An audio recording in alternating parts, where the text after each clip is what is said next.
Guys, जब आप अपनी गाड़ी से हाईवे के टोल प्लाजा से निकलते हैं तो आपसे टोल टैक्स लिया जाना एक आम बात है। लेकिन क्या आप ये बात जानते हैं कि अगर किसी वाहन को टोल टैक्स भुगतान करने के लिए 10 सेकंड से ज्यादा का इंतजार करना पड़े तो उस वाहन के लिए टोल टैक्स फ्री हो जाता है, यानी कि उस वाहन को टोल टैक्स नहीं देना पड़ता। जी हाँ गाइस, आप ठीक सुन रहे हैं। भारत सरकार के नियम के अनुसार अगर टोल प्लाजा पर किसी वाहन को 100 मीटर से ज्यादा का लंबा जाम मिले या फिर टोल टैक्स भरने के लिए 10 सेकंड से ज्यादा का वक्त लगे, इन दैट केस उस वाहन पर टोल टैक्स नहीं लगता। ऐसा इसलिए किया गया है ताकि टोल प्लाजा पर ट्रैफिक जाम ना लग पाए। गाइस, क्या इसके पहले तक यह नियम आप जानते थे? और अगर नहीं तो कमेंट सेक्शन में जरूर लिखिएगा।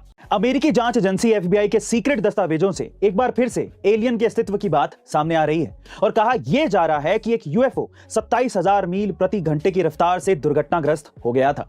ऐसे में एक बार फिर से दूसरी दुनिया के बारे में बातचीत शुरू हो गई है। साथ ही इन दस्तावेजों में यह भी पता लगा है कि 1940 के दशक के बाद से पिछले कुछ सालों में सैकड़ों UFO देखे गए हैं।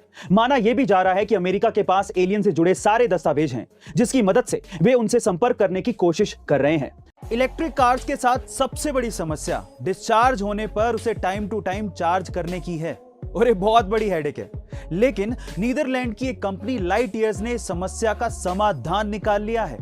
उन्होंने एक ऐसी कार बनाई है जिसे हर महीने सिर्फ एक ही बार चार्ज करने की जरूरत पड़ेगी। और ये कंपनी यहीं तक ही नहीं रुकी, बल्कि उन्होंने एक ऐसा गोल सेट किया है जिससे कार को 6 महीने में सिर्फ एक ही बार चार्ज करने की जरूरत पड़े। ये कार अभी 2 तरीके से चार्ज होती है, एक तो चार्जर से और दूसरा सोलर पैनल से। कुछ एक्सपर्ट्स का तो ये भी दावा है कि ये कार अपने बेहतरीन फीचर्स के कारण बहुत ही जल्द टेस्ला कार को भी पीछे छोड़ देगी। गाइस, क्या आपको ये लगता है कि लाइट ईयर्स की ये कार एलोन मस्क की टेस्ला कार को पीछे छोड़ पाएगी? कमेंट सेक्शन में जरूर लिखिएगा। कई लोग अपने परिवार को पालने के लिए सारी हदों से खेल जाते हैं। एक ऐसी ही मोटिवेशनल कहानी आज मैं आपको सुनाने वाला हूं जिसे सुनने के बाद आप लोग भी दंग रह जाएंगे।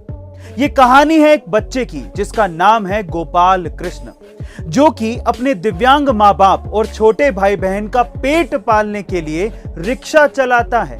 और हैरानी की बात यह है कि ये बच्चा केवल 8 साल का है।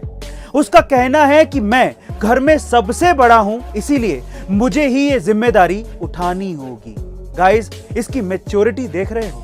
हमें भी इस लड़के से ये सीखना चाहिए कि बड़ी से बड़ी परेशानी आने के बावजूद भी कैसे आगे बढ़ा जाता है।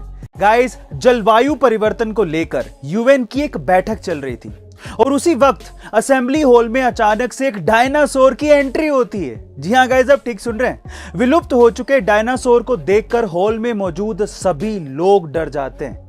पर वो डायनासोर किसी को मारने नहीं आया था, बल्कि उस मंच से लोगों को जलवायु परिवर्तन के खतरे के बारे में बताने आया था। उसने अपने भाषण में कहा कि हम हजारों साल पहले विलुप्त हो गए थे, अब आप भी इसी तरह से विलुप्त होने की कगार पर हैं।